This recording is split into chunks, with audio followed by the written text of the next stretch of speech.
Start. કલમ 498 એ કાયદામાં પત્ની સામે પતિ અથવા તેના સંબંધીઓ દ્વારા થતી ક્રૂરતા માટે સજા આપવાના પ્રશંસનીય ઉદ્દેશ સાથે ઉમેરવામાં આવી હતી, ખાસ કરીને ત્યારે જ્યારે આવી ક્રૂરતા આત્મહત્યા અથવા મહિલાની હત્યામાં પરિણમી શકે છે, જેનો ઉલ્લેખ 1983ના અધિનિયમ 46ના હેતુઓ અને કારણોના નિવેદનમાં કરવામાં આવ્યો છે.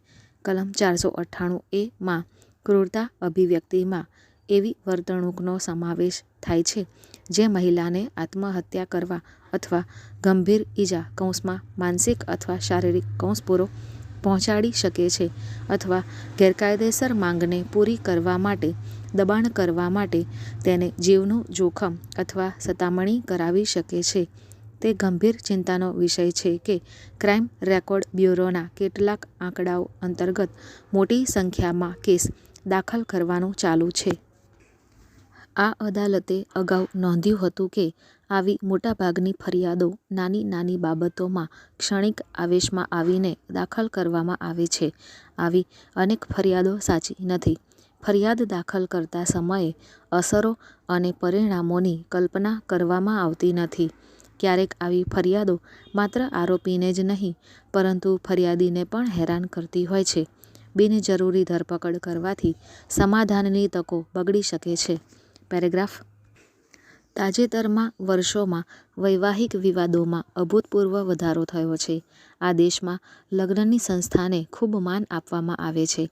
આઈપીસીની કલમ 498 પતિ અને તેના સંબંધીઓ દ્વારા મહિલાઓને થતી સતામણીનો સામનો કરવા માટે લાવવામાં આવી હતી.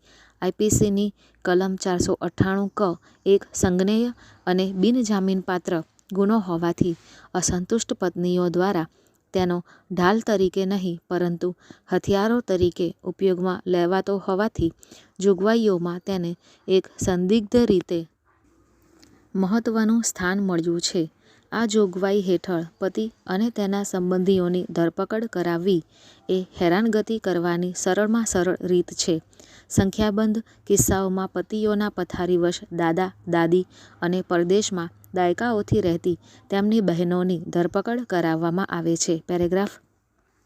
સામાન્ય રીતે અનુભવવામાં આવ્યું છે કે આઈપીસીની કલમ 498 એ હેઠળ આવી મોટાભાગની ફરિયાદો યોગ્ય વિચાર-વિમર્શ વિના નાની બાબતોમાં આવેગમાં આવીને દાખલ કરવામાં આવે છે. આપણી સમક્ષ મોટી સંખ્યામાં એવી ફરિયાદો આવે છે જે પ્રામાણિક પણ નથી અને અપ્રત્યક્ષ હેતુથી દાખલ કરવામાં આવે છે. સાથે સાથે દહેજ ઉત્પીડનના વાસ્તવિક કેસોની સંખ્યામાં ઝડપથી વધારો પણ ગંભીર ચિંતાનો વિષય છે. પેરેગ્રાફ. બારના વિદ્વાન સભ્યોની મોટી સામાજિક જવાબદારી અને ફરજ છે કે તેઓ કૌટુંબિક જીવનનું સામાજિક જોડાણ તૂટી ન જાય અથવા નાશ ન થાય તે સુનિશ્ચિત કરે. તેમણે એ બાબતની ખાતરી કરવી જોઈએ કે નાની ઘટનાઓની અતિશયોક્તિ ગુનાહિત ફરિયાદોમાં પ્રતિબિંબિત ન થાય. મોટાભાગની ફરિયાદો તેમની સલાહ પર અથવા તેમની સંમતિ સાથે દાખલ કરવામાં આવે છે. બારના વિદ્વાન સભ્યોએ જેવા ઉમદા વ્યવસાય સાથે સંકળાયેલા છે, તેમણે તેમની ઉમદા પરંપરાઓ જાળવી રાખવી જોઈએ અને કલમ 498 ક હેઠળની દરેક ફરિયાદને મૂળભૂત માનવીય સમસ્યા તરીકે ધ્યાનમાં લેવી જોઈએ અને તે માનવીય સમસ્યાનું સૌહાર્દપૂર્ણ સમાધાન લાવવા પક્ષકારોને મદદ કરવા ગંભીર પ્રયાસ કરવો જોઈએ. તેમણે સમાજમાં શાંતિ અને સૌહાર્દ જળવાઈ રહે તે સુનિશ્ચિત કરવા અને પોતાની ફરજ પૂર્ણ કરવા પોતાની ક્ષમતાનો સર્વશ્રેષ્ઠ ઉપયોગ કરવો જોઈએ.